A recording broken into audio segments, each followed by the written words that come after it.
collide.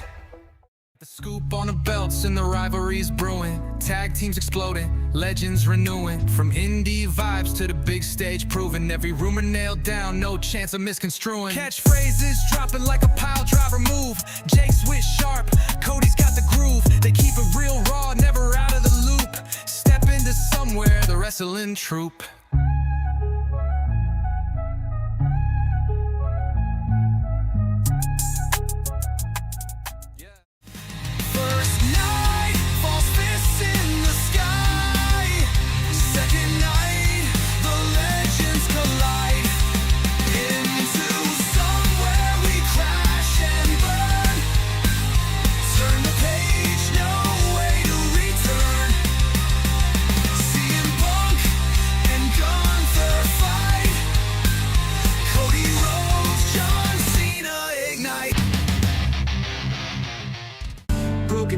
But the show rolls on. Jake's pain sings a quiet song. In the sun where we all fall, wrestling rumors, wrestling brawls. Jake and Cody calling it raw. In the sun where breaking the wall.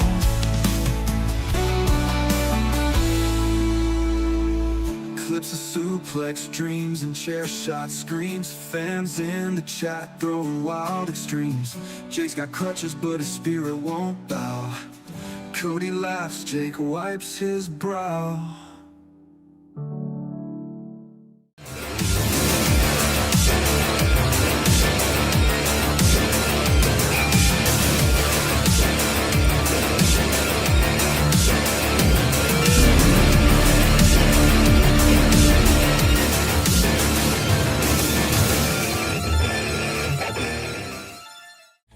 Calls a shot, Spaz breaks the game. Cody's in the fray, adding to the flame. Ladders they rise, fists hit the air. Chaos erupts without a care. Triple A's warriors and XT's pride. Only one walks with glory inside. Into somewhere we scream and shout, breaking it down, no shadow. Into somewhere where we breaking it down. CM Punk, John Cena tearing up the town. Broke half on fire, no one spit it better. Reef wing like a beast, no one does it clever. Cena through elbows, Punk through shade. Chains clang, bodies bang, rivalry displayed. Slammed into the chains like lions in the cage. Toronto crowd wild, unleash all the rage. In the summer, in the summer. The Garden's buzzing, New York feel electric. Punk's fist cracking, Seth's got a death wish, hectic. Cody says, man, Punk looking hungry tonight. Jake says Cena still got the fire. Cody leans back, calls Logan a liar. Two sides, one ring, who's gonna win? They rewind the promos, frame by frame. Every stare down, every claim. Pick it apart, the stories within. Somewhere where the pixels collide, predictions fly, no place to hide. Clash in Paris, the echoes roar. Into somewhere always wanting more. Oh, into somewhere always wanting more.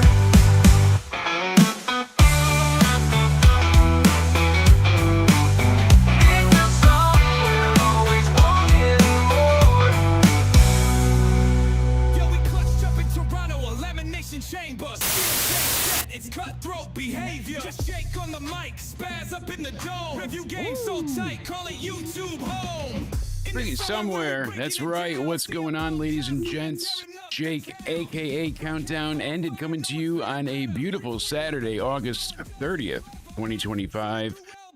Hope everybody's doing well. We attempted to have a SmackDown live review last night, and that kind of just imploded on itself, unfortunately. The internet here was being worked on, and we lost all connection. No fun. So that stream, poof, evaporated into dust. But we're live this morning. We're talking SmackDown. We're breaking down Clash. We've got news, rumors. Liz just met Killer Cross and Scarlett. I mean, everybody's having a great day, so I'm not alone, though. That's right. I've got my man, my myth, and my legend, the man to my manwich, Cody Onidi 316. What is going on, broski? What's going on? Happy to have you here. I apologize for the internet snafu yesterday. That sucked. We were rolling strong and coming in, and I was raring to go. We had watched SmackDown very early. We were pumped and ready, and then everybody was like, so. Our rumors aren't crazy like Twitter last night, though. No, Twitter was going off the rocker.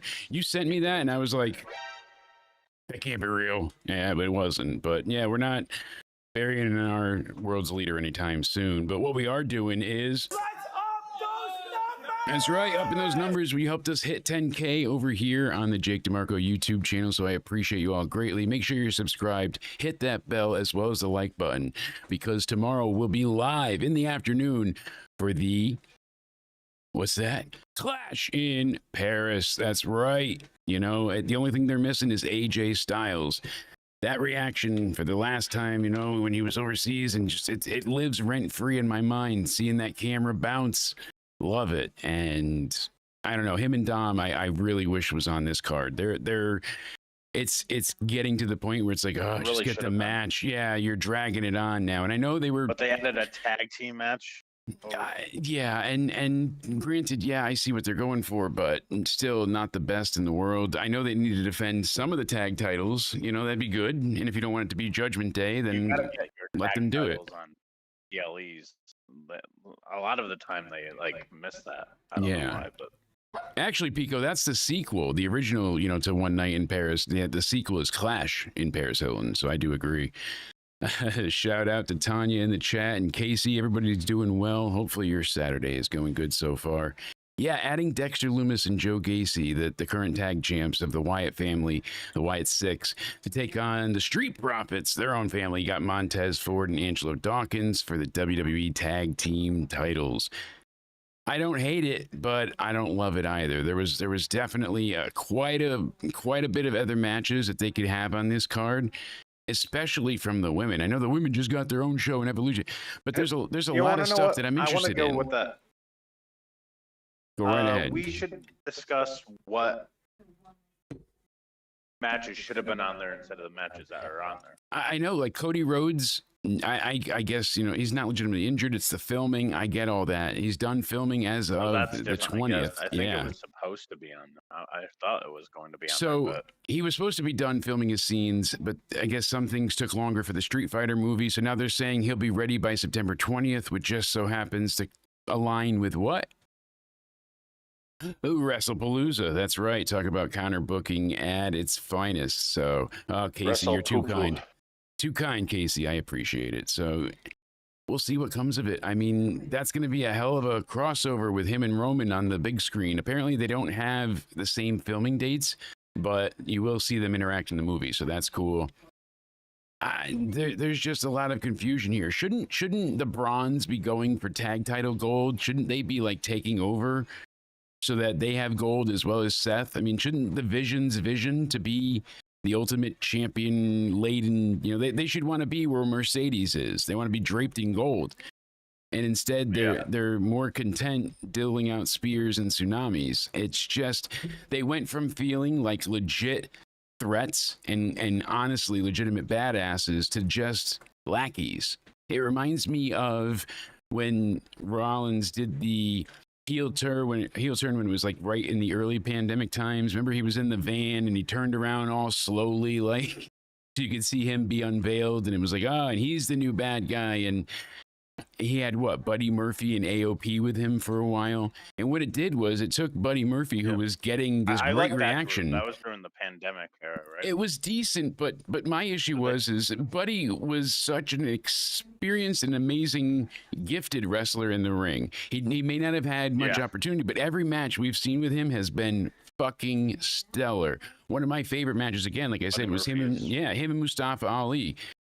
So now he leaves, goes to AEW, you know what I mean? Because he was upset. Why? They didn't really do much with him here. He was let go, and then they did essentially the same shit there. So it's not been good either which way. I don't know. you look at it, and Buddy They got just come nothing back from around that. saying, "Oh, They made him feel like the ultimate lackey. That was the big problem of it all. And looks like I got to refresh the camera, but we go ahead and months transpire, and oh, they had the tag titles, they had this or that, but Buddy feels like just the guy that's going to take the pin. Essentially, is what I'm going for. And that's what's happening with Bronson Reed. Braun Breaker's getting beat a little bit less, but Bronson just, hey, if the Vision has to lose, Bronson is going to be on his back. Scenario, honestly, because the real vision for the Vision, even if they have one, I don't The even know if Vision's they do. vision. But I think the Vision's vision, all that vision is for Braun Breaker to be the next top star, the future of WWE. That's how they sold it, certainly. So that's why I don't think Bronson Reed's going to beat Roman Reigns, because that does not help Braun Breaker. Oh, no. I beat Roman Reigns, so now I'm the next big star. But Bronson Reed did too. And what happens? There's two ways to pretty much get the ending that's you figure would be desired. So if Roman loses clean, that's huge, but that's not going to happen. Bronson, that's not going to help Braun Breaker, because what's that going to do for exactly? But if Bronson loses, like I did too. Bronson Reed loses. All right, so he either has to win by cheating. And then it's like, oh, well, you didn't actually beat me. You had to cheat. So that doesn't put him over. Or he gets beaten himself. Like, those are kind of the two options, because they're not going to let Roman be pinned clean. No. I already lost my left now. I'll bet the right one. He's not going to lose. They're going to go with Roman winning. Yeah, Roman has to only be the one winning. Breaker, though, if Roman wins, because it's going to make Roman build more of the presence. He's unstoppable still. And he can go through any monster, but Braun Breaker is the one that dethrones him and takes him down. Yeah, and I mean, they came up with a really cool shirt as well, because he still has Roman's sneakers, his Air Force Ones. And they had the shoes on the T-shirt, printed on, hanging down here, and then it said Tribal Thief. Funny, was selling well, but then they took it down, and rumor is they took it down because Nike got upset over using the likeness of their shoes on there. And I'm like, really? Like, whatever. So I don't know if he'll be getting his shoes back. I'm not sure. It seemed like they had a plan with these things for a little bit, but I just don't see Roman losing clean. So how do you get Bronson Reed to be elevated? You don't. And then I guess him losing could set up, like you said, Braun Breaker to come in and save the day by beating Roman and be like the ultimate badass. But then you're just devaluing the Vision's intensity or their way to impose their threats on others. Like they're not as intimidating if they keep losing. Seth was like, we had the best weekend ever. I'm the champion. Well, did you forget your rest of your group got pinned? They lost at SummerSlam. You might have cashed in and gotten the belt, but they lost. So it's just not, it's not terrible, but it's not catching fire, great, amazing. The issue right now is because Roman leaves every couple of months for a while, then comes back, gets some kind of quick victory and leaves again. Everything is temporary. And he's more temporary than Solo being a transitional champion. And we'll get into that, of course, with SmackDown. But Solo's another one that's completely ruined for me by how many times we've seen him lose and lose and lose. And even with help lose. It's baffling. But Roman's not going to get pinned. I don't see that happening, honestly. Maybe they cheat, but again, they cheat. What does that prove? Bronson can't beat you without, a no DQ scenario. So again, I think Roman actually has to win. I don't know if I'm in the minority here with Roman having the win, but I think this only helps Braun Breaker in the end, because again, if Roman Reigns loses to Bronson Reed, it's not going to help Braun Breaker, because what's Braun Breaker going to brag about? The same thing that Bronson Reed did. You nailed it. So now they have Braun Breaker coming in and like, oh, you couldn't get the job done, then I will. It pushes him up.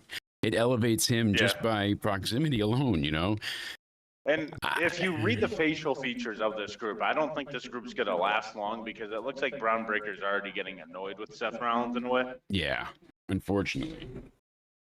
So I don't know if the group's going to last long. I don't know if you looked up on that. Like Braun Breaker just seems to already be annoyed with Seth Rollins.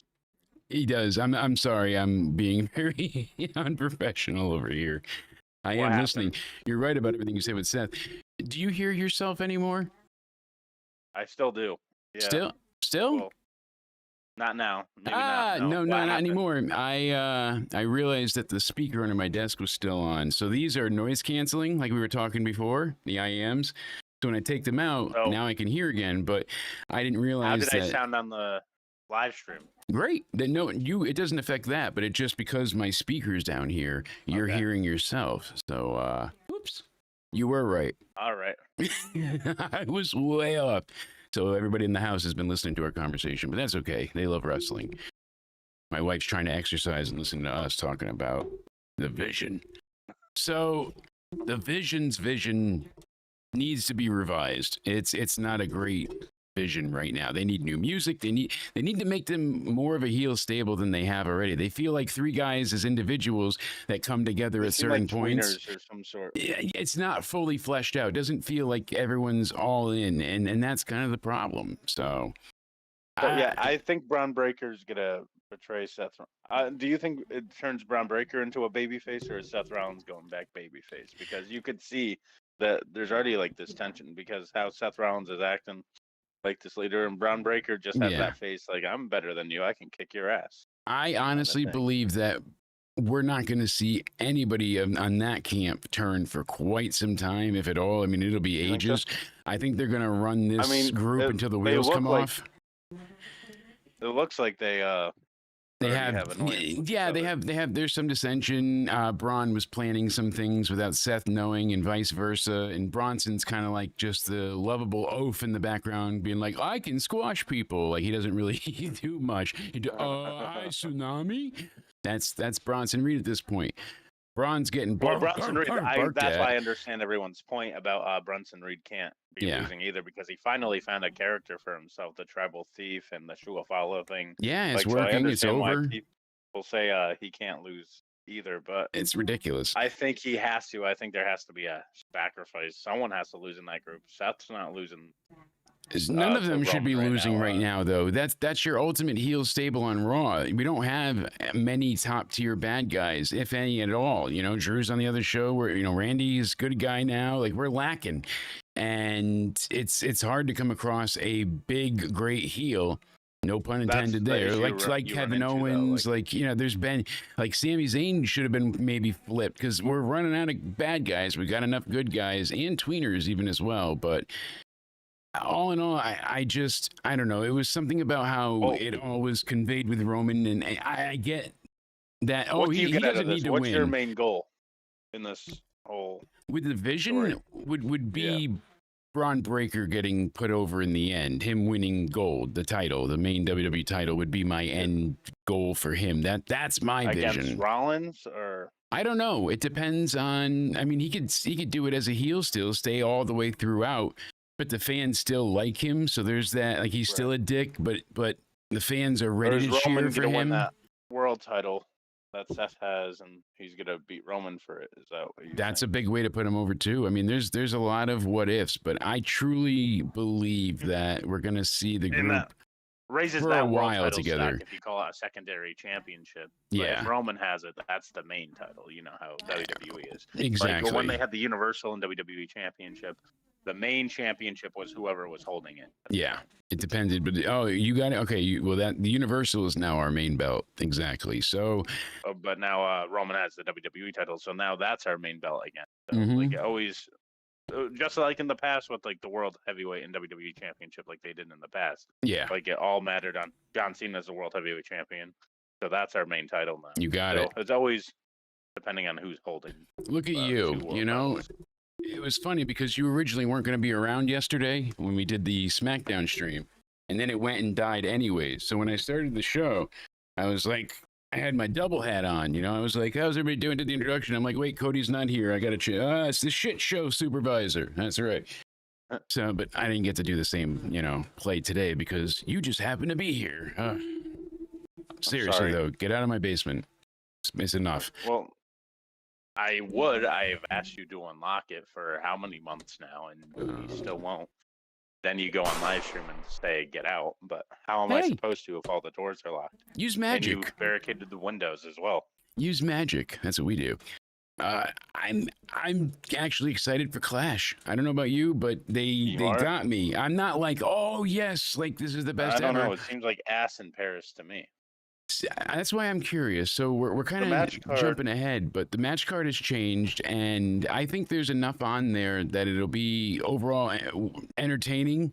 But there's also quite a few like really easy to predict matches. So maybe they'll surprise us and give us things we're not expecting. But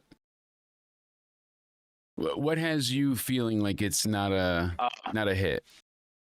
I don't know. It just doesn't scream PLE to me.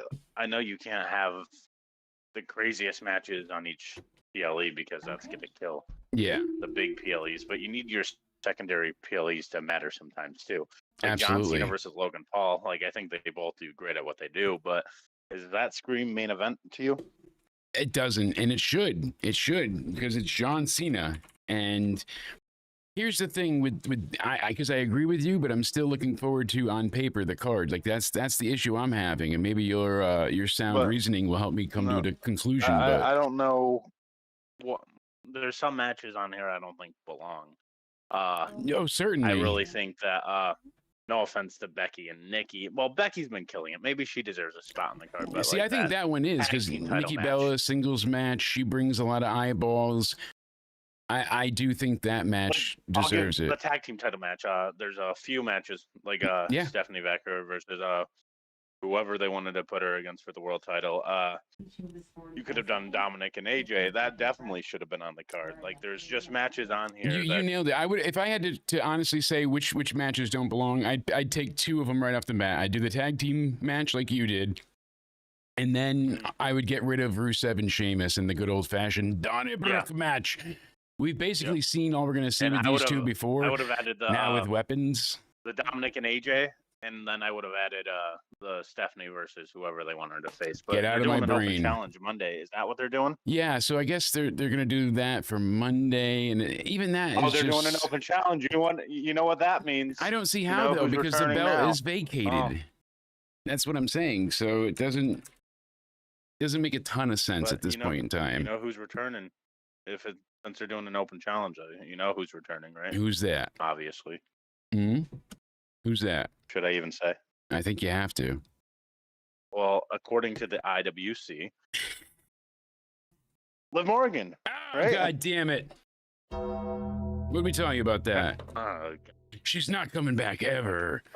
Yeah, Paul was there for Sheamus Rusev 1, and it was slow, but it turned into a good match. I got added to a 20-person group chat. Oh, God. Angry, like your angry henchman or something. They said, Jake told us if you mention her name, you're going to pay a hefty fee. I don't know what that means. Yeah. But not in money. No. A physical one. Yes. Manual labor. I'm going to make you work hard. Very hard. Very hard. I'm sorry. Because there's a lot of shit to be done in the yard. No, don't you worry. Courtney will put you to work too. You said you want off script. They sent me the script. Mm-hmm. Liv Morgan will be returning at the 2026 Royal Rumble and winning the Women's Royal Rumble. Great. See, you read your lines. Perfect. I'll clip that, and then you don't need to worry about any of the rest. I'll just I'll clip you through that. Wait, but it says something about the, What about the women's tag team titles? So you basically set it up this episode because Piper Niven got that big victory over Charlotte with all the cheating, and Charlotte had it won, but then Alba Fire got involved and Chelsea, and they took her down. So then you had the match tonight, and I thought it was going to lead to be added to the PLE as the sixth match. I thought the women's tag match. I think the women's tag team titles deserve to be on the show more than the men's. Saying. Absolutely. Alexa and Charlotte have been crushing it with that. They're extremely the way I am, but Charlotte has been doing great. Oh my God. It is a ton of shit to pack, I'm but talking good about. I know. What's going on? It doesn't feel right. It gets in your soul and burns.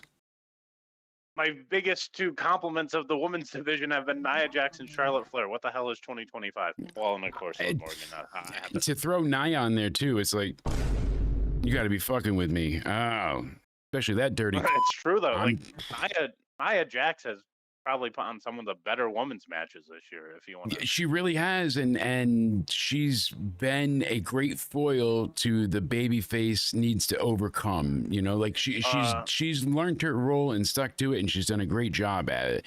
I think before part of her issue was she couldn't do everything.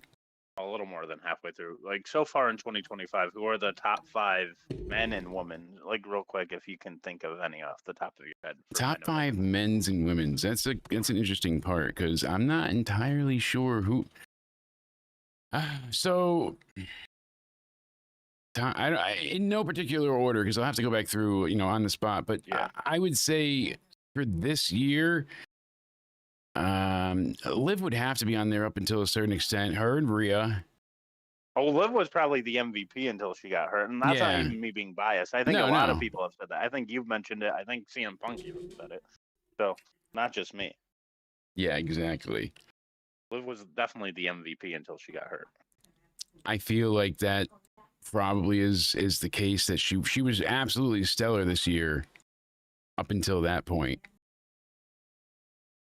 I'm curious to see. The audio sounds good. I was just checking things in the background. Kevin Owens was another one. Like he was crushing it until he got hurt. Like 2 people that were just probably 2 of the best people on television.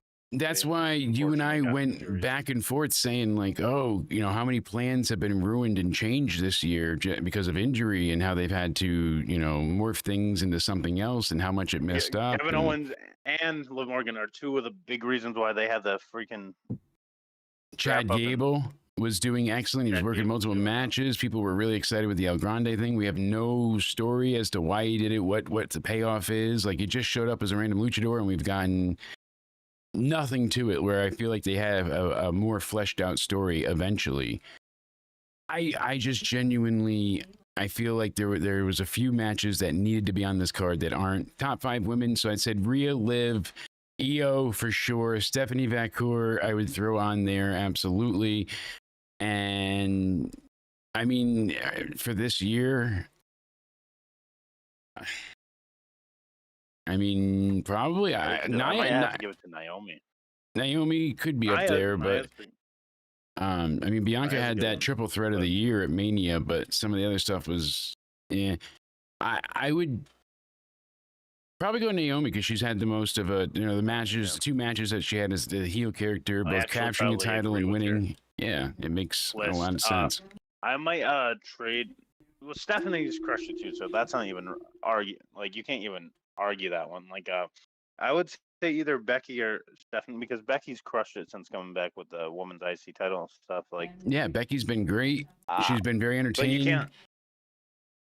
Like, if you say Stephanie, there's no real arguments against it, though. So, well, the thing with Stephanie Vacour, she has genuinely been consistently one of the top women as far as how much effort she puts forth, how much she's doing. Exactly. I mean, like, she is incredible, and she's working multiple matches, multiple times. That's why I want to say something here, because people were calling me crazy. Like, I don't like Stephanie. Like, I think she's amazing.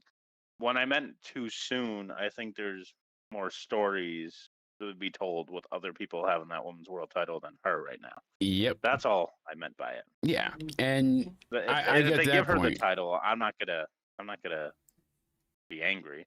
No, I certainly think you not. got what I was saying. I understood eventually, because that was the thing. Because I was doing the Judgment Day bias thing again with, like, saying have Roxanne win it or something, or Raquel. No, I get your point, because just like Solo was a transitional champion, and then you have people jump off to.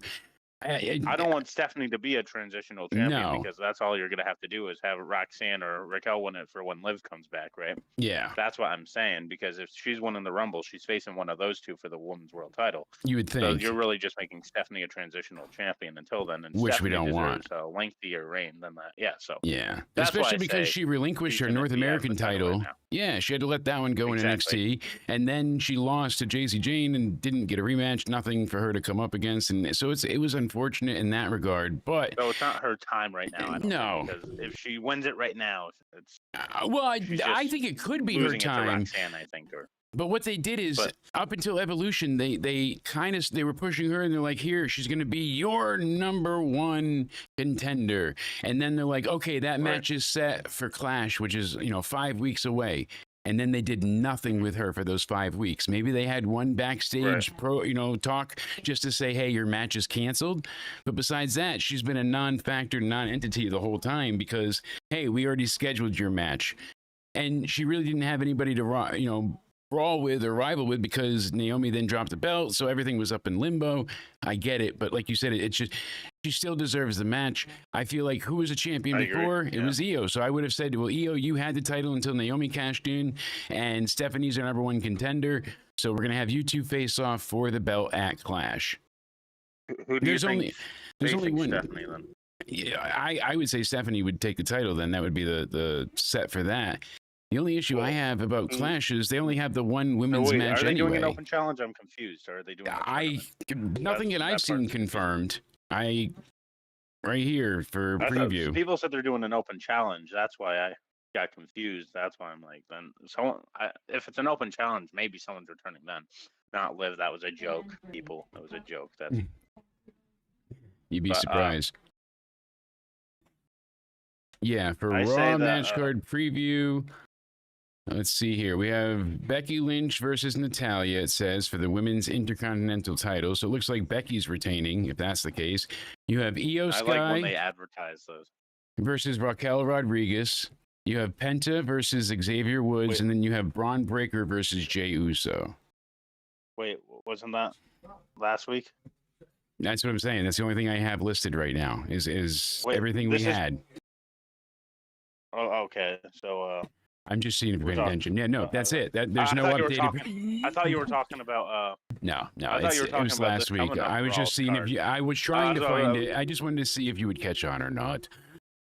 You're too smart and too swift. Yeah, I don't have anything that says it's confirmed to be. Yeah, the last thing I see updated is just from last week. I don't see anything else about it being an open draft. Maybe if somebody knows, but. I mean, as funny as you're being there, like that could actually end up being the Monday Night Raw match card. It could be. What is that? September 1st? Yeah, they would just. They're known about doing the same thing over on Monday night. Yeah, and because they're also doing a different start time for this Raw, right? Does this start it? I believe we'll have to double check, but 2. Well, no, not just that. No, it's going to be a 2. Yes, so that'll be a 2 on Monday. But then after that, I guess they're going to start doing it where it's at 7 p.m. starting September 15th instead of 8 p.m. Is that because Monday Night Football starts at like 8 something, right? Yeah, so they're doing it to avoid that, but they might switch to this permanent too at some point. So, and then that's actually not a bad idea. The episode of Raw on October 13th is going to be at 8 a.m. because they're in Australia. Oh, okay. So Raw will be on at 8 in the morning Eastern, and then we can review it at 11 a.m., you know? There's going to be a lot of people canceling their Peacock subscription because I don't watch anything on Peacock besides WWE. I mostly do not watch many streaming channels or anything like that. I stick to YouTube. I watch a lot of commentary and YouTube video stuff.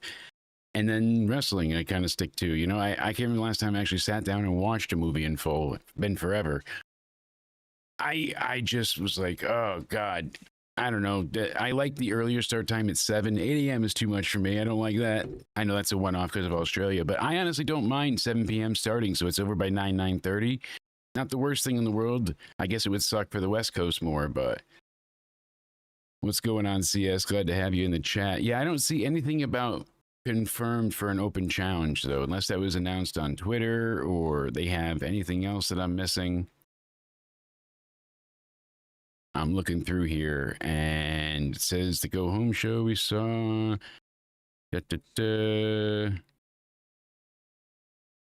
So we got AJ and Dom for the IC title.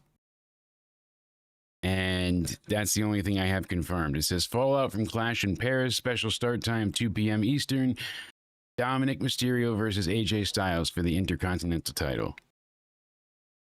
So I have no listing of that at this point. Did I lose you? There, so there we go. They just told Stephanie that her match has been canceled. They didn't give an update. They did. They just said you're still the number one contender, but as of right now, you gotta wait. And that's unfortunate. I get what they're trying to do, you know, because they are buying time. Let's see what the best idea is instead of just rushing into a title match and they don't have things planned out. I mean, they don't know. Was Stephanie supposed to win the title? Was she going to lose to Naomi? What was Naomi going to... I don't think Stephanie was going to win. So what would you do here? Because this is like who would you have her face? Like, I might either this is not Judgment Day bias. This is just makes sense for the story. Yeah. Either Roxanne or Raquel. Because they've been going back and forth and facing each other how many times now over the past few weeks? That wouldn't be the worst idea, but I still like the idea. Io was the last champ before she lost it, so. You're in agreement that Liv's winning the Rumble, right? You said. Should have come back. I see her winning. That'd be something for her, but as long as she comes back I think for that it. makes the most sense. But if she's winning the Rumble, who should be champion? Either Raquel or Roxanne, right? I mean, that's not the biggest of deals. They could do something. Judgment Day is popular, and it's not like the biggest draw. So them kind of just doing a match during a Raw or something to be like, hey, Judgment Day is over, and they could make something big out of it and really set up the feud of like, oh, Liv needs to topple Raquel or Roxanne. But to me, it just doesn't have that personality. Judgment Day's popularity, I think, no offense to everyone else because everyone in there is great. I think the Judgment Day popularity mainly comes from Liv and Dom. To a certain extent, I mean, yeah, they're the two, but you can see, I'll show you right now how you go ahead and look it up. I know Liv was like a top merch seller.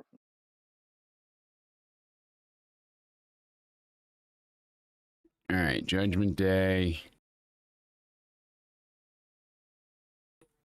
Judgment Day, WWE. So I'm checking trends over time for wrestling and then compare it to Judgment Day. Let's look. So the popularity of Judgment Day started to die off as of April 30th, 2025, it says.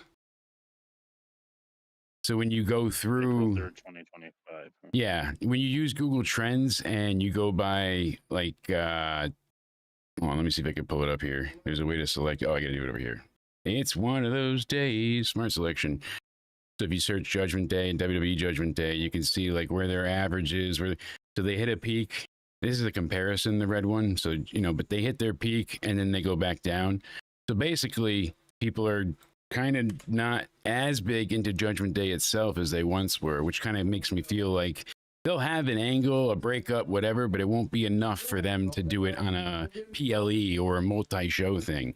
I think they're pretty much going to do like, hey, Liv's back, Judgment Day is broken up, maybe she faces one of them. It would make sense story-wise. And then from there... Well, because they're going to betray her, right? So. More than likely, I would imagine, but... We've also seen groups be like, oh, see a piece. So you never know nowadays. I just don't imagine it's going to be this big to do. I think they're just going to, hey, Judgment Day is no more. If they get a match out of it, great. But I think they're going to send Liv straight to the main event of Mania. Separate from Judgment Day, I think because Liv's more popular than the group Judgment Day itself. Yeah. So I don't know. But Roxanne Perez is also getting, I don't know.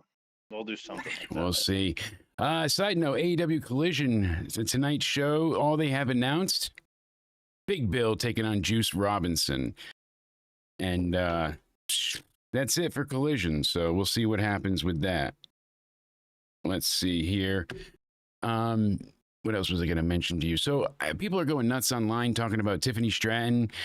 Fans are, instead of taking a trip down memory lane, they've just been lambasting her and saying terrible things like, oh my God, what happened? You used to be so pretty, now you're plastic and whatnot. And you're talking about photos from her like in college and whatnot. So, high school, college, all that kind of age range. And for people to be just picking on her. Yeah. Chelsea Green defended Tiffany or something like that. She was on Logan's podcast and she said she was getting facial surgery after she was injured in a road incident while she was on WWE's developmental brand. She's like, I don't know if I should talk about this because she's like, I cut somebody off in my parking garage and they were like yelling at me from the car. Like, so I pulled over and they pull over and guy gets out of the car. So then I get out of the car and we're both talking shit. His girlfriend gets out of the car. Yeah, 2-on-1. I start talking shit with the girlfriend. I push her. She pushes me back and we start brawling. And then she takes her long ass nails, digs them in my braid and gets me down to the ground. And this is where it takes a turn. The guy just effing stomps right on my face. I broke a face bone. Nobody knows this, so you're welcome. And that's why I was out for so long in NXT. And I still don't have feeling in my tooth right here, pointing pointing to her teeth. She said, I had a big foot mark on my face too. Jesus. So terrible that she went through all of that.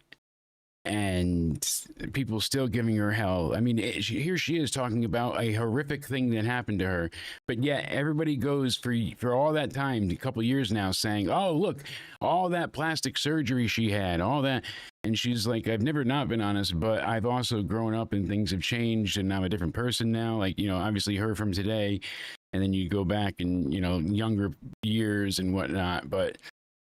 She's still extremely pretty, and I don't know why people feel like it's any of their business regardless, but I feel bad when you go ahead and you come out with this, you know, story of like, hey, this is what's going on, and people just, yeah, I just don't understand how people attack them. You know, it just doesn't compute in my head.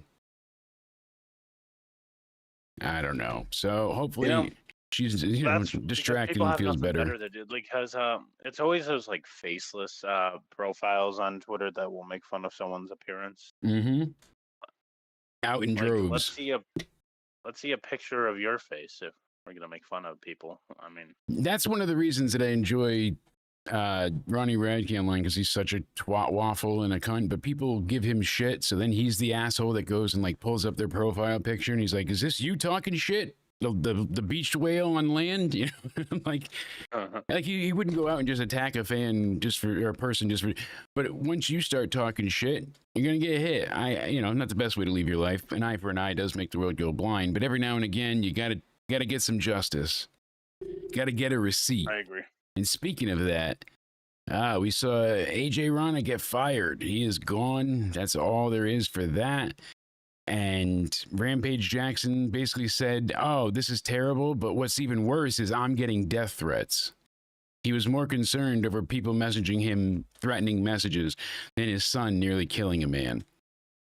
And then we had some horrible takes. Rob Van Dam, obviously. And who else here? Mark Henry was another one. Yeah, that was really bad. Sean Ross Sapp said Raja Jackson knocked the person out, then followed up with 20 plus heavy strikes to Stu's face, which were not planned to do any kind of damage. He was rushed to the hospital with serious injuries, and obviously we've seen him up and since then, and he's got a long, painful recovery to go, but I don't understand how he's not arrested. Like how he wasn't, like, I understand it's not, the victim doesn't even have to go ahead and, you know, choose to press charges. It's up to the DA. So I'm just at a loss for words, because it's like, if it was any one of us, even Booker T had a terrible take. And you've got the Dallas Express saying, why hasn't he been arrested yet? So they're saying Stewart is resting since he sustained severe injuries to his head, neck, and face. He is currently conscious and able to talk, but has a very difficult road ahead because he lost many teeth. And with all the media and social media attention, it's been hard to get back to everyone. Stu appreciates all the love and support. So it says some online have accused the LAPD of dragging their feet despite the blatant graphic video evidence of the attack.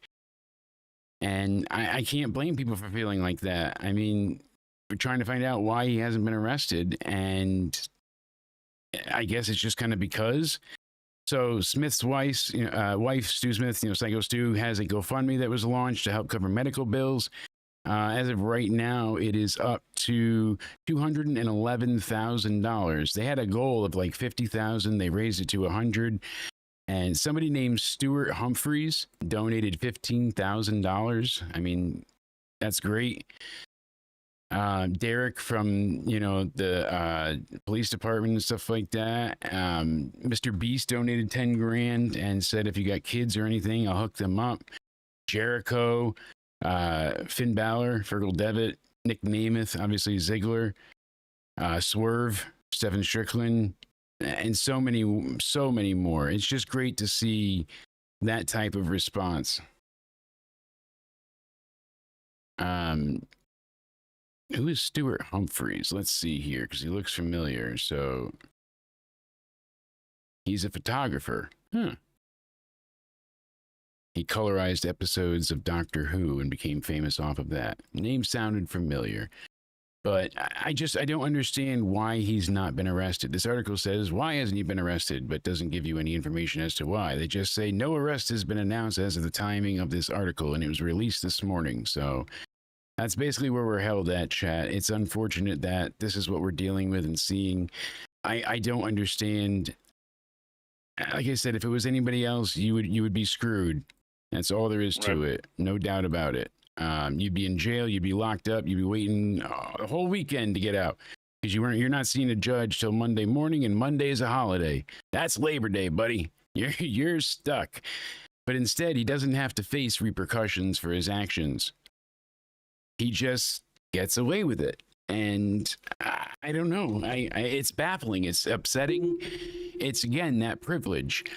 I know Rampage has said horrific things to his son and is partially responsible for, the way this turned out. No, it wasn't all him, but this is how he raised his son. He kept calling him a bitch and gay and all these demeaning, derogatory things because, not my kid hugging up on a guy wearing spandex, you Fruit Loops, and I don't know. I can't fathom it. My brain can't comprehend because I could never envision myself talking that way to Danny or being, that much of an asshole, really.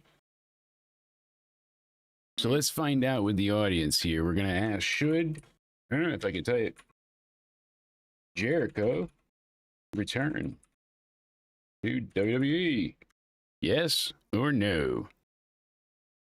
We'll find out what people say. Paul had asked, and I just, I don't know.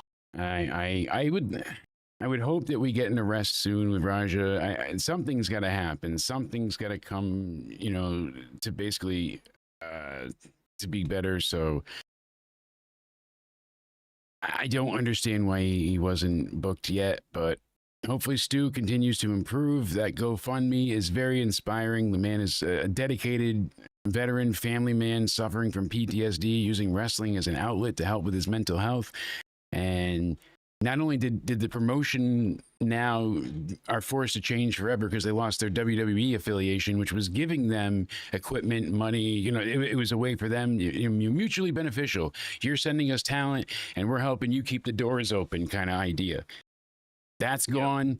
A lot of the wrestlers that were directly involved have been suspended or let go. Like the AJ guy is terminated now. He was online crying. The one guy that stopped Stu's attacker, Raja, he basically got a bunch of grief himself. No one knew what was going on. So the ref seeing him bleeding, but didn't react because he's thinking, all right, is part of this a work? Like no one knew. Everybody was confused. And by the time somebody picked up on it, which never should have happened in the first place, but by the time they were cognizant enough to know, like, oh, fuck, this is real. He's getting hurt. We got to do something. There was 20 plus blows to his face already. So how the ref didn't jump on him. I don't know. Yeah, you see the difference between real hits or no hits. I would have dove on top of his body, something. Yeah, and anyone saying, oh, you think you'll act tough, but you won't actually. I unfortunately have been in many fights my day, often outnumbered, and I've gotten my ass kicked and lost many of those fights too.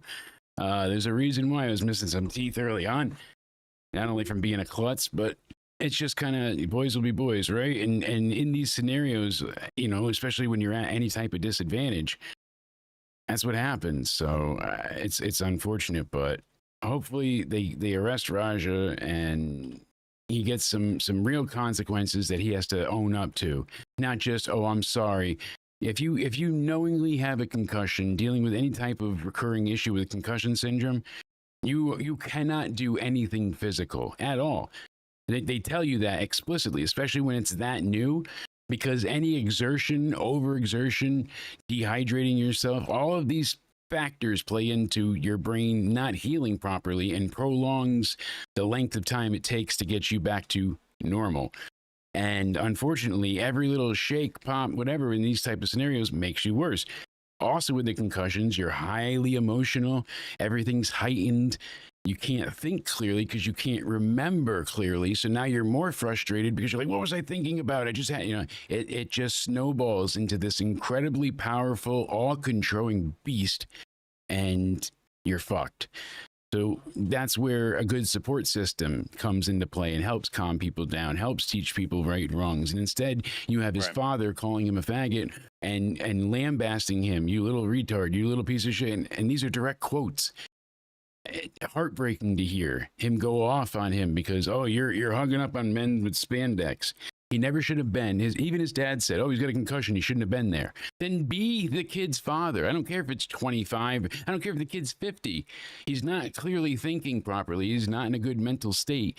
And you let him live stream this in a confused and fucked up state of mental, awareness.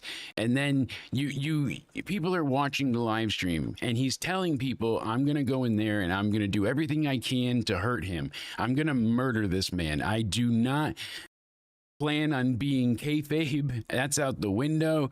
I'm going to hurt him. And he kept saying it because the chat was calling him a bitch and it triggered him. Repeated. And then we saw the aftermath. Not one person watching the stream could have said anything. Not one person near him hearing him say all this shit could have stopped him.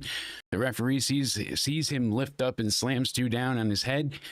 Stu's unconscious. Why let him mount him? Like, there's so many what if scenarios here that is just heartbreaking isn't the right word. It's fucking infuriating. Thank God he didn't die. Concussions, Paul said, change you absolutely. And the more you get, the worse you are. You even one concussion, you never get back to your normal. You have to learn to accept your new normal. And that's even with a minor severity. People don't realize how bad these things are. On a separate note, my friend, unless you have anything to add about Raja. No, you covered it, and what you said was good. I rambled onward. I want to know your takes. Do you want Chris Jericho back in WWE? I personally wouldn't mind it. I think it would be a little refreshing, I guess, for the product to have him back because he hasn't been back in WWE for years. You can't compare his AEW stint to what he would do in WWE. I think Jericho is like a kind of character, I don't know, that's made for WWE more than AEW. I don't know if you agree with that or not. Yeah, I agree. He's more sports, and not that he's a bad wrestler. No, he's a very good wrestler, but he's not 5 stars in the Tokyo Dome, brother, and that's just not what he's trying to accomplish, not what he's doing. But he does get the 5 stars. Why? Because he knows psychology so well. He can bring a young guy to a match beyond their capabilities just by what he can call. And that's not bullshit. We can go back and see him work with many a young star recently, especially on his cruise where they have more fun with it. And he gets something out of these people. Jericho as a heel was having people sing his song every night and still cheer him. Like that when he came out singing at Wembley, doing his whole theme and hearing the 80,000 fans sing along, it was great. And Jericho's not a goat either. I like the llama comment, but he's certainly up there. He's been favored more than disliked. Sure, he said some stupid shit and he's had some bad takes, but he's really not been drenched in controversy. He never really had any major issue that was a problem. He wasn't fighting with other wrestlers. Pretty much what you see is when people are leaving AEW that aren't new to the business or only in the indies, people that have experience with live television and production meetings and booking ahead of time, not day of, minutes before. So the talent coming from WWE, they're used to like a regimented and very rigid schedule. Everything is to the point. They know because they have to have their minutes down because USA Network's going to kick them off, stuff like that. So it's like, all right, we have to hit our times no matter what. There's people that leave AEW that, like I said, that were either with WWE or New Japan or elsewhere that was televised beforehand. They basically it's a culture shock. It's a shift. They don't know what to do with it because it's night and day difference. AEW was fly by the seat of your pants. Matches aren't getting announced until hours before doors open. He was, part of the thing that Jake Hager was going around and talking about. He's like, Jericho did the hat thing for me and made that get over because if it wasn't for that, I would have basically essentially been forgotten about. And there have been moments of greatness in AEW with Jericho, but they were very few and far between.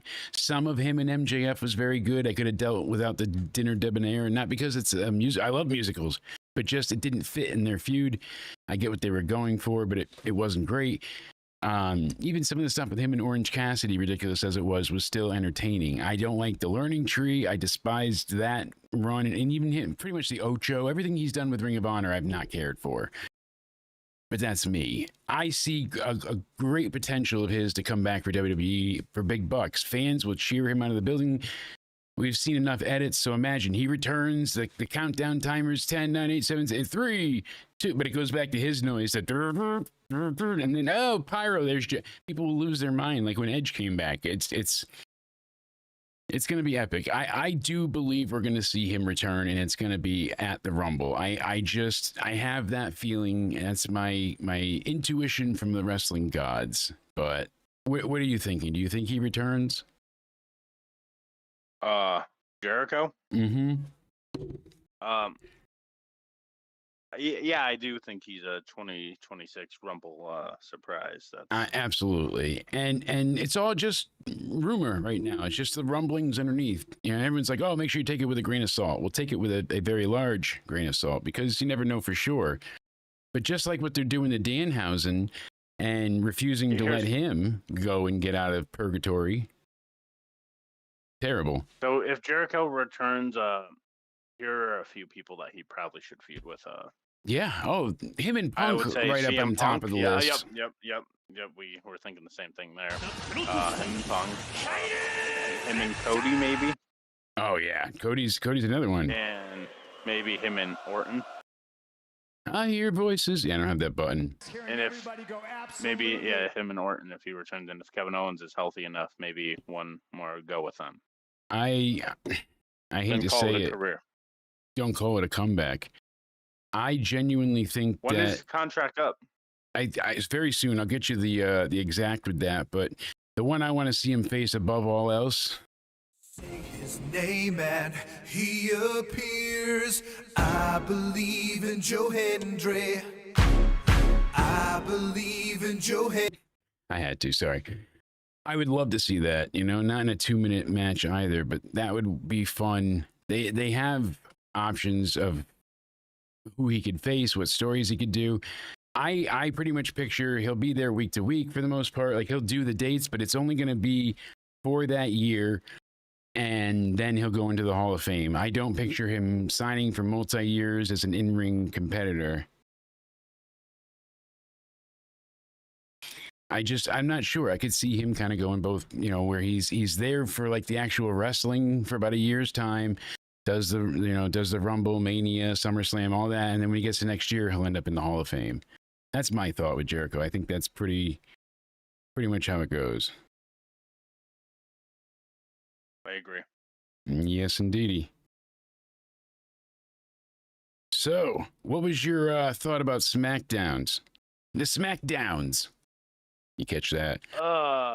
Anything that stood out to you from last night? I mean, besides, no. I know Liz watched Death Before Dishonor. I didn't check out any of it. They had Jay Lethal. I didn't even know that happened, honestly. Yeah, for Ring of Honor. ROH, but like I don't really care for Ring of Honor. But I'm looking through the card. And honestly, there's nothing here that sounds. I'm sure the matches were good and there's some stuff, but I don't know. We had Jay Lethal and Jordan Oliver. Then we had Mansoor and Mason Madden, the models, taking on Griffin and Cole and Alex Reynolds and John Silver. So the Dark Order is still a thing. Billy Starks and Ashley Vox. Then they had Dralistico, Adam Priest, Angelico, and AR Fox in a $50,000 prize match. I wonder if that was a shoot. And then I guess they had severe technical issues, so they put the pay-per-view up for free on YouTube. So you can go ahead. They said the first half is bare bones, second half is business as usual. They went ahead and they put it up for free. So if you want to check it out, you can see it on their YouTube for Ring of Honor. They had Lee Moriarty defeat Zelhua. I don't even know them. I haven't watched Ring of Honor in ages. QT Marshall and Paul Walter Hauser. I mean, Sammy Guevara and Varouche, the Outrunners, because you got to remember that Dustin Reynolds is out now. He's got both knees that need to be replaced, so I don't see him getting back into a ring. If he needs both knee replacements and he's as old as he is, no chance. Then we have Bandito taking on Hechicero, and he won that. And then Athena defeated Mina Shirakawa to retain her title. And she's our forever champion. So Athena probably would have been the only thing I would have matched, and I really don't care about Mina at all, sadly. Yeah. Yeah. Takeaways from SmackDown. ROH is it's a shell of its former self. It's just it's not what it used to be. Ring of Honor had excuse me, so much passion, energy. It was just this sense of community and camaraderie. Like, I like wrestling and I want to like wrestling with other wrestling fans. And WWE's idea of wrestling is very zany bullshit. They had their moments still in 2005 and 6, but they were losing their identity. Then they brought back in ECW. That was a flippin' disaster. I don't think ECW with WWE was ever good. The 2 one-night stands were, but everything else they did for the week-to-week show was ridiculous on Sci-Fi. I mean, bad enough seeing the zombie walk out. Originally they had to put their wrestlers through matches that they weren't experienced in, really, the hardcore. It was just terribly executed, horribly done, and Raja versus Stu rematch at Mania. Sign me up for that. Now that's a fight I'd like to see. A fair fight, at least not pick up the guy from the back. And you can see Stu even jump backwards a bit for the reverse German suplex. Well, not reverse, the German suplex, because he thought it was a work, but then he pulled him up and spikes him on his head. So Stu's even working with the guy that's about to kick his ass. Like, that's what's so truly heartbreaking about all of this. Sorry, my throat is dying over here. Ever since I had that second set of intubation when I went back to the hospital, and they scrape something on my vocal cords with the intubation tube and the thing that basically holds your airway open. I don't know. It's still sore. God damn it. Probably from, too many BJs. But what are you going to do? We talked briefly about SmackDown last night before the internet exploded. I loved this opening. This was very good and surprising. They went ahead and they brought about this moment for me that really just stood tall, and it was the Cena Kid. Out of John's heel turn and everything we got with him being a bad guy, the hype around his reasoning, what is his music going to be, all the unknowns. We didn't know if he was going to come out in the same attire with the jorts and the shirts. Like, what's heel Cena going to look like? What is it going to be? The only answer we got was after the Chamber. He went ahead and he picked up the mic and dropped it, because that Chamber match. And so the Chamber match was fun. He did a great job, but Seth won in the end by screwing Punk over, so Seth really won, even though he already got eliminated. Seth got what he wanted, and that was just to keep Punk from going for the title at Mania. He didn't care if he lost the match, he won in his mind. And Cena took advantage of Punk being attacked by Rollins, went against his good guy code, but we've seen Cena do things like that. But then we get the heel turn, and we're forced to wait weeks and weeks for a response. And finally we get Cena to come out there, and he delivers the generic "you people" promo. Yep. The only highlight from that first promo, he said a couple of lines here or there that were like, oh, and he did have some bigger bangers later on, but the initial shock of it all really came down to this young boy here, completely, adorned and draped in Cena merchandise. So excited to see his fallen hero, and he's not really sure that this former good guy is really a bad guy. People saw him team with The Rock, and they saw him, Travis Scott help him as they beat the shit out of Cody. But was it really a full heel turn, or was it just he sided with them because he knows he needed to get the last win? There were stories. And when you think about it, the whole main goal was for John to get that belt and break the record. And he did it in his 4th month, right away at the start of it. He went to WrestleMania, he got the title. So what was he supposed to fight for and go after the rest of the year? Now he's got to defend it. Well, guess what? Why would he even care about defending it? He already won it. He broke the record. He should just be like, I'm done with this now. Go ahead, take it from me. It doesn't mean anything to me. I got what I wanted. I am the world's, most champion ever. I beat Flair. I am it. I am no longer the llama. I'm the GOAT. And instead, they had nothing prepared for him to follow up with. They were like, wait, you won. Now what? And that was sadly it. I don't know how you felt, but it was gravely disappointing and honestly heartbreaking. His heel turn was very disappointing. I thought Cena would have been a lot better of a heel. I think he could have been a better heel, but they didn't execute it properly. They didn't let him do it. Blame has to do. He needed new music. He didn't need a Tron and stuff. Yeah, he could have came out like they did with the silhouette and the one light, but he needed to reinvent himself because it was just face John Cena. Yeah. Didn't they have a song hidden somewhere? They had everything. He was going to turn heel. New merch, new Tron. I still want to hear that song. I don't know if we'll ever be able to hear that one day. I would love to. There's a lot of things like that have been pushed to the the bowels of the vault that WWE has. I'm sure during one documentary they'll let us hear it one day. Hopefully, because they even have video footage of Owen Hart's fall to his death that people have tried to unearth for years and years. The closest they ever got to that was the satellite feed broadcasted the audio. So you could hear JR when they're in commercial. He basically goes, oh shit, something's wrong. But that was the extent of it. But they have that video marked, do not destroy, do not play, do not erase, kind of thing. And it sits in the vault. So, they have so many things down there that people would love to see, hear, things we never even knew could possibly exist, never mind actually existing.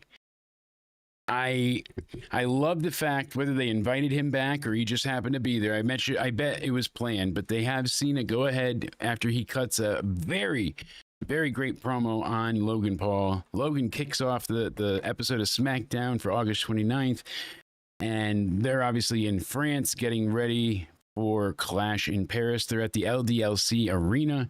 We watched it earlier in the day at 2 p.m. Eastern since Paris is 5 hours ahead. But we got Logan coming out, and he's like, I'll speak English because I'm an American, and I'm not a parasite. I'm a disruptor. And the crowd ate into him. He could barely hear himself. He's like, with me, the value is incalculable. You're welcome, TKO. You're welcome, WWE. This is becoming the WW me. Cena's outdated. He did something good early on, but he's telling me to bring my A game, and I'm going to push him to his limit. And then he spoke French very well. He did it quite a few times and in sentences too, not just little things. And quite a few of the wrestlers did that. So that was a nice touch. It's got to make you feel good being like, oh, they took the effort to do this for me, as a fan. Because learning a new language is difficult, even if it's a couple of sentences. You have to know that you're going to get the pronunciation and the enunciation as well. You want to get your point across. It's difficult to convey that without, sounding weird or looking foolish. So excellent on them for that. The audience really got to enjoy everything they put forth.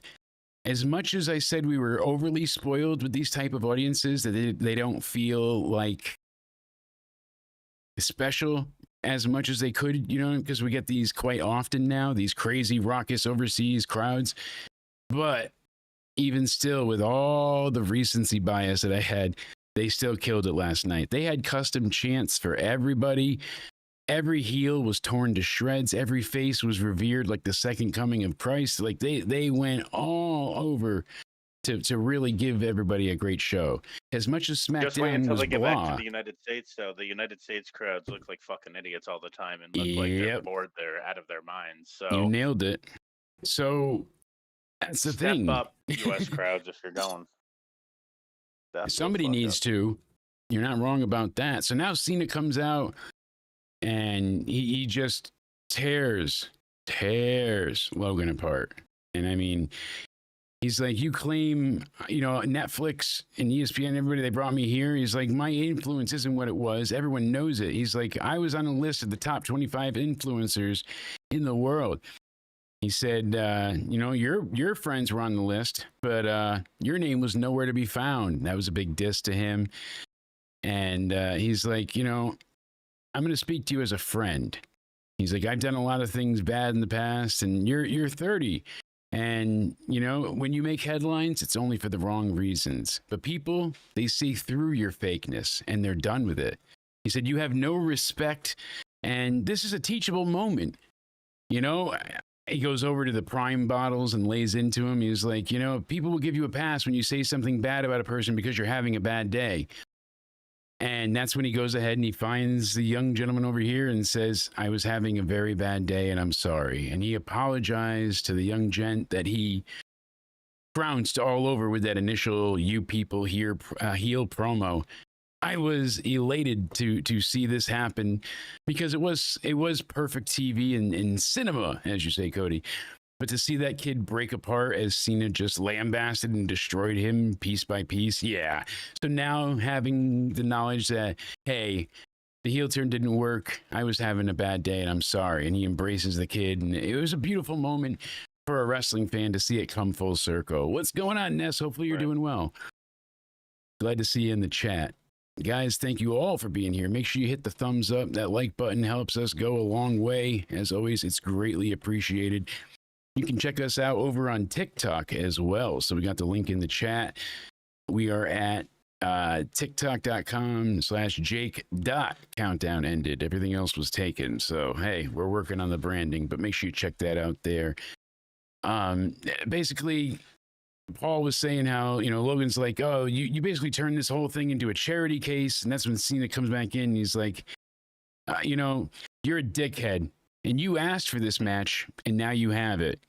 It's the disappear versus the disappointment. You know, he kept saying, I leave. You want to say that I disappear? Well, you're a disappointment. It was great. He's like, you won't save wrestling. Wrestling was going to ruin you. And then he went over to the young boy again, gave him another hug, and that was it. Great work from Cena. Great face work. He was honest about things that maybe he shouldn't even have brought up, like the bad creative, like the failed heel turn. This was great. And especially because, like, Vince booking this would have ignored it. He would never have mentioned that something didn't work.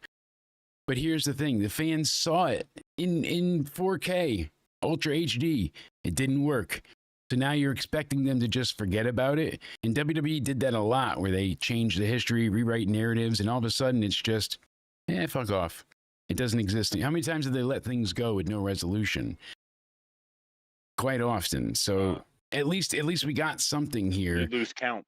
Exactly. There's that. My countdown ended a long time ago because there's no way to keep up with it. It's too much. And unfortunately, that seems to be how it goes.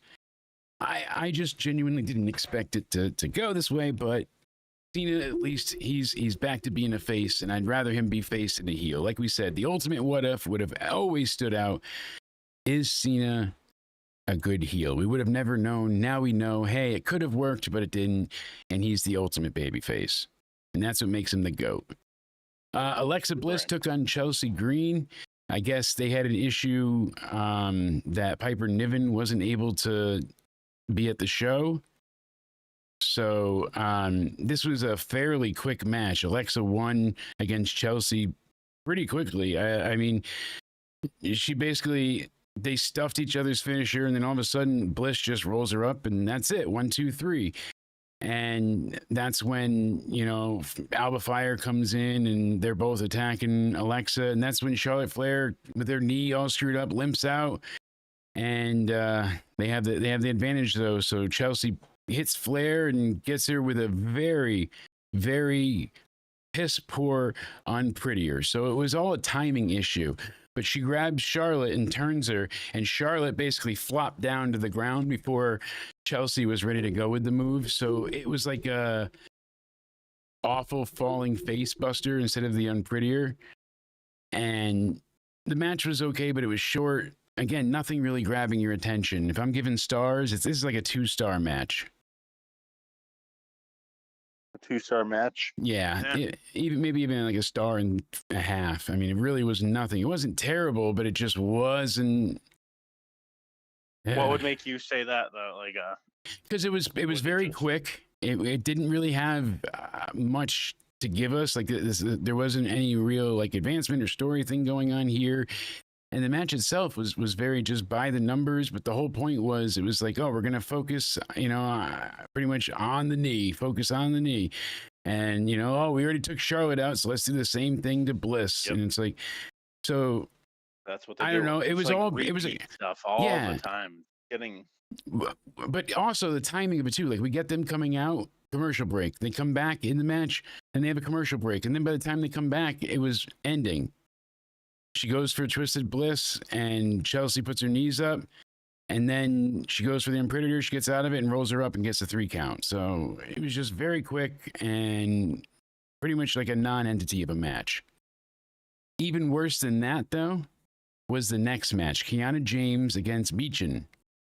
Earlier in the night, they had quite an interesting, back and forth between Kiana and Meechin. So I'm curious. What is their plan with Kiana? That's what I'm wondering, because this isn't it. She makes her SmackDown singles debut. She's gonna wrestle, and she lost in 6 seconds, like The Rock beating the Wyatt family at Mania. Like, this was ridiculous, and it wasn't even like I caught her up off guard. Basically, she tries to hit her with her purse, and then she steps out of the way and just rolls her up. 1, 2, 3. So now you're going to make her a flunky, a joke, like, why? Why? We have no real legit good managers at this point in time. They are useful. A good manager can go a long way for things, and Julia will benefit greatly by having a mouthpiece. Her English has improved remarkably, but she's not great at it. Manager's a great thing. Yes, managers typically in that role, they're weak. They get thrown around. managers. Yeah, but you look at Cornette, like he would get knocked down and beat up and tore apart and fall off a scaffolding and all that shit. But then he would also get revenge. He would plot and scheme. He would set people up. Like, he was a heavy factor that weighed into the match and the match outcome. How many times did he get involved in the match and screw people over? There was a point to him. No, he wasn't going to get in the ring and kick your ass. That was, these guys' jobs. But the Midnight had his back, all different iterations. How do you go ahead, though, and keep it fresh? Well, all right, now you guys want to see me fight. Well, they have to build up a challenge, and then it's finally time. So if you're going to have her manager be a full-time wrestler as well, don't have her get beat in 6 seconds. What did this do for her? What did it do for Julia? Now Julia looks like a fool for having her at her side. She's like, you can't even win the match. Never mind defend me and be a really, legit manager. You're supposed to offer aid, assistance, something. What can you do for me that I can't do for myself? It's disappointing because I like Kiana James. It seems like she has a lot to offer. Yeah, I thought that was stupid though, 6-second match, because you're not really a manager of any sort, just losing all the time. And no disrespect to this brings me to like with Raquel for Liv as well. Liv still always got herself in scenarios where she was getting beat up by her opponent, or Raquel was taking L's. Like, they need to book like the managerial bodyguard role better, because what's the point of them if they're still gonna get you? Yeah, no, you're absolutely right. And that's also too, like, Kiana James, we've seen her in NXT briefly, and some of the stuff she did. She's very pretty. She's got the look, but she's very good on the mic too. Like, she's confident, and I like the nerdy, like, I'm a manager, and then she gets into fight mode. That's like a cool thing to have. I appreciate what they do with it, and hopefully they can just manage to rehab the character a bit and let her get to something worthwhile. Milo might start going nuts, but we'll see. He's happy to see Papa here. As far as this goes, though, I hope they change their ways. It was not at all what I was expecting to see her treated like a joke. I want to see Kiana actually matter, especially when they need women's tag wrestlers. And I know Julia has the belt right now, the U.S. title, but it would be so much easier for her to be a tag champ, or at least go for the tag titles with Kiana. We need more women's tag teams. We don't have hardly any. There's right now the problem being too many belts. We got a good back and forth between Orton and Drew. I enjoyed this. Orton didn't quite get the RKO. And it was funny, you know, but it worked out. I like what they did here. Simple, effective. I'm looking forward to the match that isn't happening. You know, basically, it's like, when is Randy Orton facing him? Because it's not going to be Sunday, so they're building and building, but to what?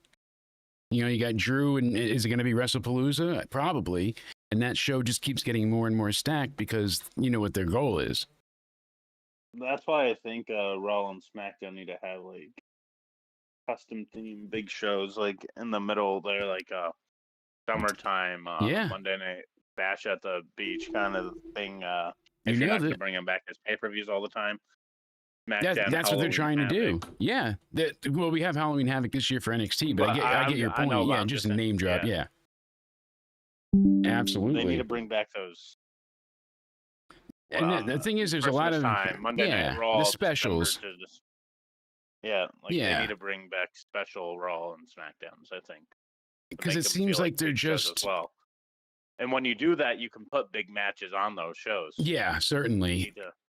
The problem is they've gone ahead and they've typically had 2 weeks maximum to build most of these shows. And this PLE, they had the full 4 weeks. Yet they still even waited to the very end to make matches or to go ahead and, purposely finish feuds and advertise things. So it's disappointing, but they're doing everything they can to make WrestlePalooza be stacked because they're going up against All Out in Toronto. Yo, we clutched up in Toronto, elimination chamber, So, good back and forth. And I just hit the button. I don't know. Street Profits taking on The Miz and Carmelo Hayes. Again, is Miz afraid of the Wyatts? That's how they lost here. This just, this was not great. I think Mello don't Miz might be the best thing on SmackDown, personally. I like them together. Just to get them away. It's hard. You can't get them away from the Wyatts and the spooky stuff. What's better on SmackDown than them, though? Like at this point, though.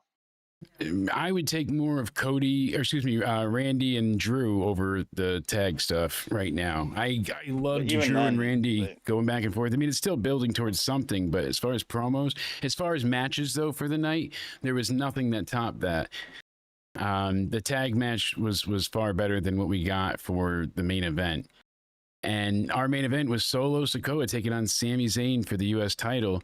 He's defending his title against Sami, and the numbers game is strong in Solo's corner like always. He's got JC Mateo, the knockoff, potato. We got Tonga Loa, Talatonga, and Tonga Too Many. This was a straightforward, broken up by commercials again match. Sami Zayn got a few great moments of offense. He hit him, with a Blue Thunder bomb that looked fantastic, but the MFTs were always getting in the way. Obviously, Mateo grabs, Sami's legs and pulls him onto the floor. They were doing, cheap shots on him all the way throughout. Anytime that he started to get any little bit of an advantage, just, the boys stepped up and took Sami down a peg. Finally, he can't take no more. Jimmy Uso runs out and tries to help, but there's too many of them. So now he's getting his ass kicked. And that's when the werewolf comes out. Jacob Fatu, Samoan werewolf, emerges from the timekeepers area, not even down the ramp, and he just pops up like out of nowhere, like he just morphed. And I don't know, it was a pretty badass entrance or reveal for him to just show up like that. He runs everybody into the ring post, stairs, just beating everybody down. And Sami Zayn goes over. Solo's just distracted. We're like, oh shit, hits him with a great Blue Thunder Bomb for a near fall on this one again. And goes back and forth, back and forth. He goes for the haluva kick, but Solo gets out of the way a bunch of times. And finally, we get Sami Zayn. He hits a perfect exploder suplex and then goes for the haluva kick to follow it up. But Solo ends up hitting him with a super kick. And the way that Sami sold it here, it was like his jaw was broken. It was a great, great sell. Now, like Pico said, Sami's got the kick and Solo's got the thumb. Solo goes ahead and he's going to do he's got the spike, but Sami hits 2 haluva kicks, covers Solo, gets the 3 count. We have a new United States champion. Sami Zayn wins. The crowd goes absolutely insane. Everything but throwing babies in the air and confetti burying them. This was a really big, crazy mini Bloodline rules main event. You know, that's kind of what they were going for here. The MFT does nothing for me. It's just like having security guards out there instead of active wrestlers. It's very forgettable, bland, and boring. I've never believed in Solo, and that's because of how they booked him. He cannot win. He has never gotten the job done without help from multiple people, not even just one. The only time that man wins is when everybody else does the job for him. And I don't think that's their desired intent either. I don't know how you feel, but... With who? Sammy? No, well, basically with Solo and the entire MFT. I mean, Kahlua kick. There we go. A little bit of dairy to kick your ass off. I don't know. I feel like Sammy is doing well. He fits in that role, and they're like, "Oh, you're not getting underdog Sammy," but that's exactly what we got. You know, can he overcome the odds? So I'm not against Sammy, but I'm a little tired of the underdog-esque nature that he's always got going for him. And yeah, he needs to drop the underdog gimmick because he's beaten people like Gunther already. Yeah, top stars. And exactly. He's WrestleMania. Yeah. So how much more can you be an underdog, really? That's the problem. And then with Solo, I was saying I don't believe him at all. He's not gotten anything done of note. Every match that he's ever won has been from help from, you know, the Bloodline or somebody else. He can't get the job done. He's a hindrance, and he's basically like not just a hindrance, he'll drag you down too. So he's an obstruction. Like all the above. He's just causing problems. Anyone in his group, but like no one in his group's believable to do anything. Yeah, exactly. Those MFTs are, you know, just MFers. That's really what it comes down to. That's really the definition of Timu, what Solo's group is. Yeah, that's the old, you know, we've got the bloodline at home. Just you wait. So between Kiana losing rapidly, the main event that was a foregone conclusion and very known what the outcome was going to be. We knew Sammy was getting the belt. By the way, they switched it and added it to this show. You know, it's going to be a big pop for the France crowd. Now Monday, we've got, you know, more title matches and whatnot. As far as Clash goes, this show, I don't want to say it didn't make me excited at all for Clash, because it did. There were parts of it that did work. I was caring less about Logan and John until we had this opening segment, especially with John hugging on the boy that he traumatized. I thought it was a good way to take it full circle. I like Drew and Randy. That was entertaining. Besides that, all of the matches were pretty much disappointing to me, and I don't know. I kind of expected more for the go home to Clash, but this is what we got. The venue holds something like 45,000 people for concerts, so we'll see what's going on for how many people fill this arena. But we have Seth, CM Punk, Jey Uso, and LA Knight in a four-way for the World Heavyweight title. Becky Lynch versus Nikki Bella for the IC title. Dexter Lumis and Joe Gacy of the Wyatt Six taking on the Street Profits, Ford and Dawkins for the WWE Tag Team titles. Roman Reigns taking on the Tribal Thief, the holder of the Shulafala, Bronson Reed. We've got Sheamus and Rusev, their third outing now, in a good old-fashioned Donnybrook match. And then John Cena, the GOAT, taking on Logan Paul in Paris. Should be good. Any other thoughts or concerns or ideas you have, my friend, before we get out of here? No, I think we touched base on everything, really. Yeah, I do apologize that, we had the snafu with the internet last night. We were live for a very short period of time, and then it just decided to die on us, which, hey, worked out for the better. But we'll have more content for you guys tomorrow, obviously, as we go live for Clash in Paris. You're not going to want to miss it. Make sure you're following us on Twitter and check us out on YouTube as well. The stream will be up on both sites. But in the interim, I need you, my friend, to tell these sexy people where they can find you. You can find me over on my Twitter or X, whatever you like to call it nowadays, at Judgment Day Era. You can find me over on my YouTube also at Judgment Day Era. No, I sound like a broken record. Need to start posting video game content on there. Maybe do some live streams doing GTA, WWE, NBA, NFL, all that, etc. Get it up. And You can find me over on my Instagram at Cody_Onity_316. Give me a hell yeah. Yeah, hell yeah. And as always, I've been your host, Jake Countdown and DeMarco. I thank you for hanging out with us tonight. Hope everyone has a great day. You can follow us here and subscribe. Hit the like button. We appreciate it greatly. As I said, we'll be live tomorrow for the Clash in Paris review. As soon as that goes off the air, we'll be live. Come here, join in. We're going to be taking live phone calls as well. I've got that set up and ready to work, so you're not going to want to miss it. Check us out on Twitter/X at Countdown Ended, the same on Instagram and as Rumble. We're on Peacock because I said so. All right, we're going to replace WWE's podcasting over there, and I'm about ready to sign the multi-million-dollar deal. But until then, you can check us out on Spotify. Look up Into Somewhere. Can't beat that. Thank you all for hanging out as always. I hope you guys have a great day. Hope you all stay sexy, and we'll see you tomorrow for the review. Bye, guys.